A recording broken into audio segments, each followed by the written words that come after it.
Covid-19 en RDC depuis le début de la vaccination. Je l'ai dit au sommaire de cette édition du journal, la RDC a enregistré 1 199 737, soit 2,22% de personnes vaccinées, dont 742 750, soit 1,38% de personnes complètement vaccinées. Face à la presse, mercredi, le docteur Jean-Jacques Muyembe a appelé la population à la vigilance et à l'observance de gestes et barrières.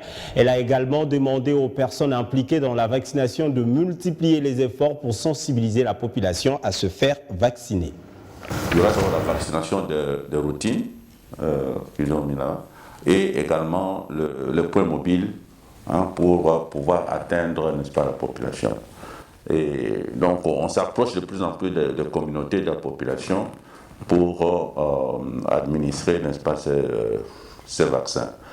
Et notre problème, ce n'est plus la disponibilité de vaccins, c'est l'acceptation de la vaccination par la population.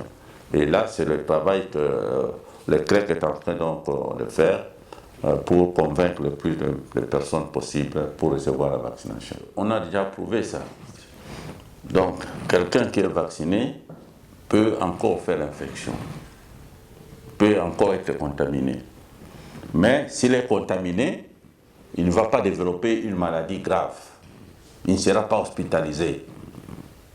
Vous avez suivi vous-même, à un moment donné en Europe, même les hôpitaux étaient débordés. Les hôpitaux étaient débordés et surtout les centres de soins intensifs. Et donc, des personnes qui devraient normalement subir par exemple l'opération cardiaque ou bien transplantation rénale ne pouvaient pas aller à l'hôpital parce que les lits étaient occupés par les personnes atteintes de Covid.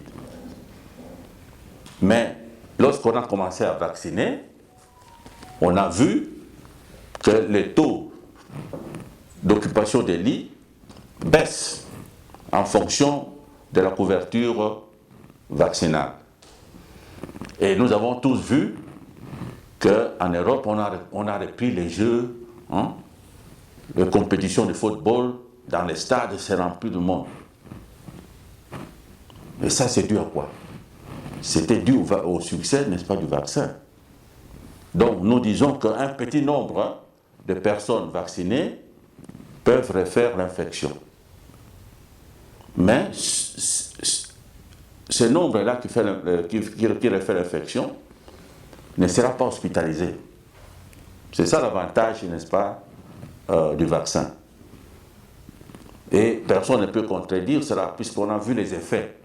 Surtout aux États-Unis, vous avez vu les effets du vaccin. Donc, ceux qui disent ces arguments-là ne sont pas corrects.